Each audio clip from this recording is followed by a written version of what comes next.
Waly maa ngi lay nuyu bu baax. asalaamaaleykum waa Ndiaga maa ngi lay fay di nuyu. d'abord fii ñu nekk ci Thiès ngeen fekk di leen sant di leen gërëm nag di nuyu nga xam ne moom suñu bàjji Serigne Saliou Touré. mi fi nekkal Serigne Touba.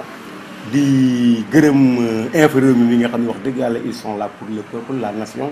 ils sont là pour le président ils sont là vraiment pour les Thiessois maa ngi leen remercier vraiment. Sénégal Thiès xam nañ la tey boo doon présenté wu au niveau national kan mooy Wally Seck. waaw kan mooy Wally Sow ah. waaw d'accord Wally Sow woon Wally Seck c'est normal suma doom la xaritu président Macky Sall la. boo waxee Wally Seck dama ciy kontaan trop. parce que vraiment je me présente comme Wally Sow président mouvement tous ensemble defar Sénégal ak le président Macky Sall. bu ko defee defe naa ne boo ko waxee dootul réer bon maa ngi nuyu Sénégalais yëpp di leen wax ni la man Wally may wax ba tey. ci tur mouvement tous ensemble defar di waxal les Thiessois. di waxal bépp leader politique bu nekk Thiès di jàppale président Macky Sall te nation bi ñor la. maa ngi wax ci turu mouvement tous ensemble Sénégal fas yéene wax ci actualité Thiès ak lu gindi président Macky Sall pour par rapport ak ce qui se passe à Thiès actuellement. lan moo mën a gindi le président Macky Sall ci doxinu APR fii si diwaanu Thiès. waaw doxinu APR d'abord maa ngi profité occasion bi nuyu parce que on ne peut pas ne pas saluer en premier bon monsieur Abdou Mbow mi nga xam ni moom mooy benn bokk yaakaar à Thiès moom la fi ba daanaka nomb tànk bi yëpp moom moo ko yor jëm jiitu APR di nuyu képp nga xam yaa ngi di nuyu Augustin Tine di nuyu monsieur Pape Siré Dia de passage par respect lu mënta ñàkk la di nuyu ñu ñëpp daal képp koo xam ne yaa ngi fi plus particulièrement le docteur Pape Amadou Ndiaye ñi nga xam ne vraiment ñoo ngi dee ci APR di sonn le président Macky Sall maa ngi leen nuyu ci turu benn bokk yaakaar di leen wax ne leen man Wally Sow boo gisee may wax nii ci politique gu Thiès juste pour bëgg a gindi le président Macky Sall parce que dama gis ay comportement yoo xam ne à Thiès vraiment ci les points des leaders yi ko comporté woo ak manque de respect bi ak manque d'organisation bi moo tax ma ne foog ma ñëw tey ñuy wax parce que instant bi il est l'heure de parler parce que wax naa leen ba tey la j'ai suivi le président Macky Sall avant muy accéder à la magistrature suprême kon donc je dois parler parce que il est l'heure de parler pour mieux faire comprendre le président ce qui se passe à Thiès pour éviter les arnaques qui se reproduisent à Thiès loolu laay bañ moo tax ma ne naa expliquer ci côté politique gu Thiès. nan la nga ci expliquer. waaw li ma ci expliquer mooy dama gis maanaam anam boo xam ne daal dafa doy waar parce que dañoo nekk ci jëm ci élection yoo xam ni vraiment élection yu sérieux la te ma gis ni yéen leader yu bëri vraiment kenn ku ci nekk mën naa ni du ma sëkk jëf ku ci ne ñenn ñi maa ngi leen gis sur le terrain wax dëgg yàlla ñu ngi liggéey nee naa leen tere naa leen ngeen di communiquer di wax nan diw liggéeyul dara parce que ku dem élection daanaka 5 pour cent sax yoroo ko élection boo demaat da ngay battre record defe naa ni kon j'encourage les leaders mais di leen féliciter leen wax ne nañu yokk effort bi laa leen di wax te vraiment parce que président Macky Sall a mis toutes les conditions qu'il faut ku ci nekk teg la ci bërëb boo xam ne vraiment yaa ngi ciy jëriñu di jëriñ sa njaboot di ci jëriñ li la wër nañu yokk effort yooyu te di éviter dispersion yi ñu koy def parce que dispersion yi politique bi ñu koy def dëgg-dëgg wax naa leen keroog ñi la toujours dama ci insister parce que il faut que le président Macky Sall mu jël les choses en main et di citer tamit nga xam ne moo di Omar Youm moomu nekk ci côté président damay dégg chaque fois ay gars yu nekk Thiès ñoo xam ne ay arnaqueur lañu di utiliser turu Omar Youm saa su ne Omar Youm j'ai vu Omar Youm j'ai reçu Omar Youm m'a reçu par exemple rendre na ma visite moom laa doon waxal comme ça loolu bu ko defee day xëptal Thiessois yi nga xam ne comprendre duñu dara ci waajooju defe nii kii leen di waxal lii jege na Omar Youm jege na président bu ko defee day te kooka demul dikkul day tardé liggéey bi il ne fait que arnaquer le président jaarale ko ci ñooñu mbooloo moom récupérer leen di ci teg dil yoo xam ne wax dëgg yàlla doon rafet man nag je ne cesse jamais bon de le dire mooy mouvement ki nga xam ni moo dëkk sa la bi ñu naan Maodo Malick Mbaye gëm sa bopp boobu am na élément yu jóge ci moom te sama liggéey may na ma du ma dem mukk naan maa ngi leen di bàyyi ñuy dem feneen parce que dañoo mer moo tax ñu jóge kuy jàppale président ku ci mel ni Moussa Lo je le cite leer na ku ci mel ni kii Mbaye Moustapha Mbaye bu Baye Ndiasse Mbaye dama dem toog ak moom mu mer te wax ak moom mu mer xalifa bi nekkoon Thierno Alassane Fall ñu ñëpp mer on est en train de se réunir man nee naa leen ak Malick Dieng mi nga xam ne mu jàppale bi mu turé nee naa leen man je soutenir beaucoup le président Macky Sall tey nii ça fait partie de mes devoirs nee naa leen ma wër ñooñu du ma leen bàyyi ñu dem parce que dama bëggul Macky Sall perte dara ñun ñu ngi dem ak ambition yoo xam ne ci président Macky Sall concept bi ñuy demee mooy nous sommes des citoyens nous sommes des républicains jàppale le président Macky Sall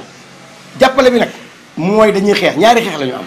ndax ñi ngi xeex pour que président Macky Sall am ay militants yu ëpp ya mu amoon à Thiès électorat ba pare ñi ngi xeex ak un groupe de marabouts qui circule dans le di jaxase doomu aadama yi man sama combat dafa métti tey damay def appel au président Macky Sall mu dimbali ñu ngir jëmmi suñu Tuubaa Omar Youm man Waly Sow président mouvement tous ensemble defar Sénégal maa ngi lay wax ñi la je suis un soldat du président je suis un soldat de la nation je suis un soldat de la jeunesse je suis pour la jeunesse sénégalaise maa ngi wax ci turu jeune sénégalais ñi la na nga fexe ba ñëw à Thiès ko Macky Sall ngeen régulariser les choses parce que ce groupe de marabouts là sont en train de détruire l'APR def ay arnaque yoo xam ne mar di taali ñi ngi jaxase leader yi bu ñu jubawul tey bokku ni di mën a wax ñoom la ñoom ñoo ko def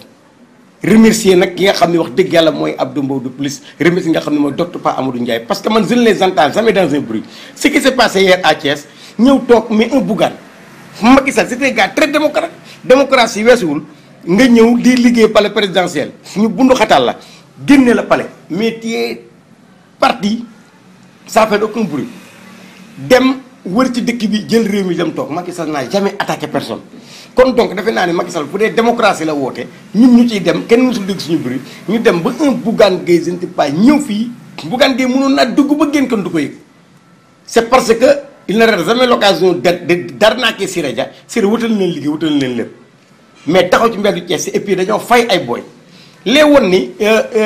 ils ne sont pas politiques am na noo xam ne bu ñu confronter les gosses boo wax leen kan mooy Macky Sall ak réalisation ñu mën défendre seen réew dafa naa ne su Bougane ñëwee wala keneen ñëw booy ñoo jógal seen bopp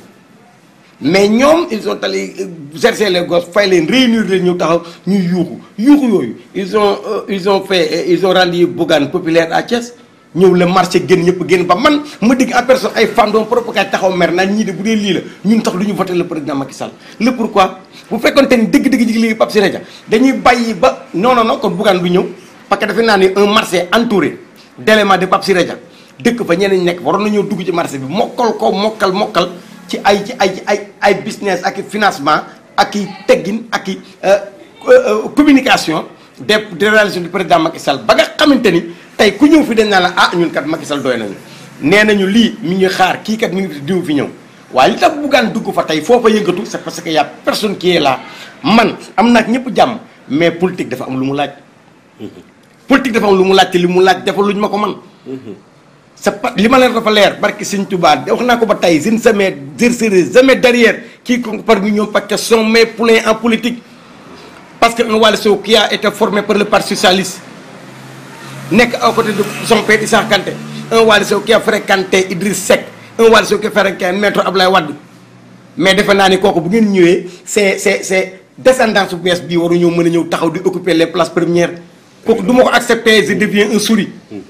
te je suis un grand lion jamais je ne me transformerai en petit souris pour vénérer un quelqu'un boo xam ne dinaa rien compris de ce que tu fais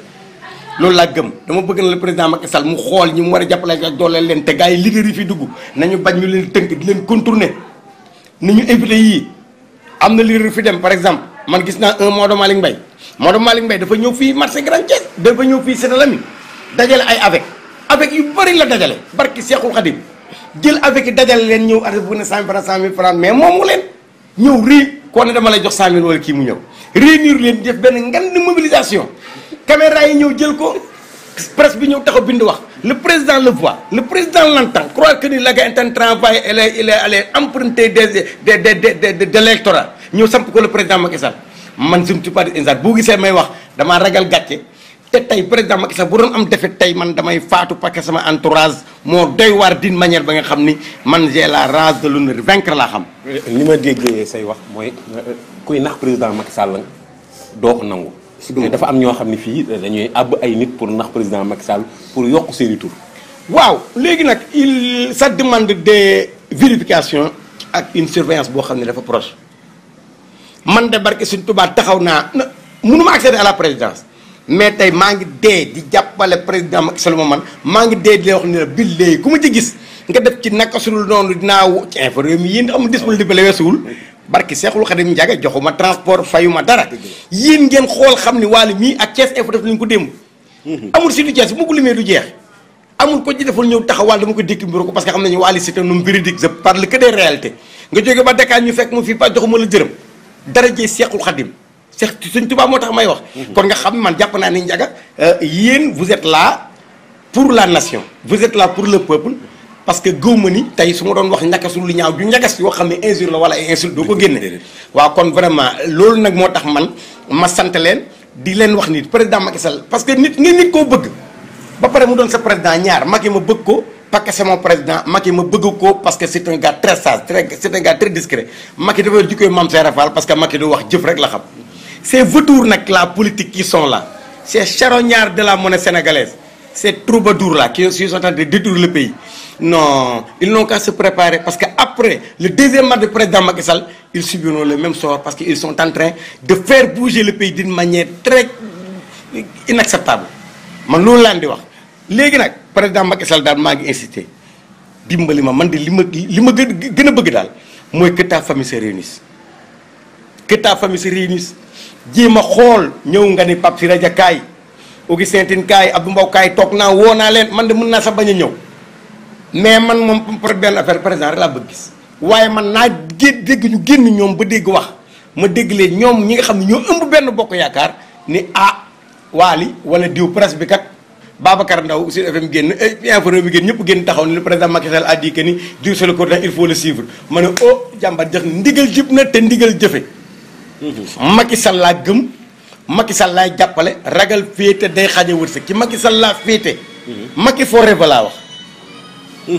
will be forever love and président Macky Sall saa su ne macha allah dafa am benn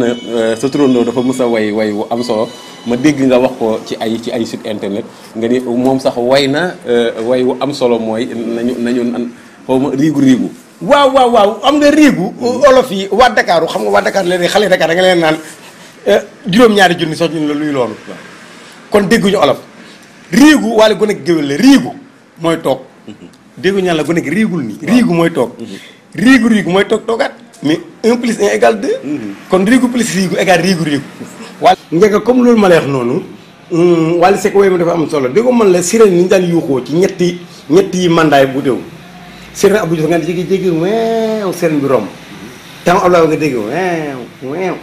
mais oto yi nekk pale bu màggee dee romb ñu sonne riigu gis nga sirène yi wane maanaam oto présidence yi ñoo bëgg Macky Sall riigu ñëpp coo xool parce que Macky day def riigu Dieu a déjà décidé du ñu waat dara mais lu ñu gëm la te ci lu ñuy dox la ba keroog Dieu di def le contraire Macky Sall gëm na yàlla gëm na yonent bi xam na bu waree jeex day jeex mais nee naa ne E égale MS2 njaga E égale MS2 émergence égale Macky Sall deuxième mandat MS2 les Sénégalais qui veulent faire bouger le président Macky Sall bu ñu fi instaurer ce sera une catastrophe parce que c'est des gars yoo xam ne ils n'ont rien compris de la politique ñiy dem jóge ay Burkina ñëw taxaw mer kee taxaw fee jóge fële naan 4e président mu raté mu mer kee jóge fële le Thierno Alassane Sall l'incompétent la nga xam ne il a tout détruit son existence dans la PR mer ku jóg laaj dëkk bi comme donc je conseille aux Sénégalais de prendre leur temps d'être conscient te duñu chercher un bon remplaçant après le président Macky Sall parce que nee naa leen ba tey il nous faut un gars qui est venu porter le peuple sur son dos comme le président Macky Sall. Je remercie tous les Sénégalais leen wax ne nag affaire technocrate yooyu ça ne tient plus seules les compétences qui peuvent faire reprendre le pays te que Macky Sall réussisse sa mission et puis Inch'Allah c'est pour le bonheur de tous les Sénégalais. Je vous remercie Infos Rewmi vraiment yàlla na yàlla fay. vraiment jërëjëf.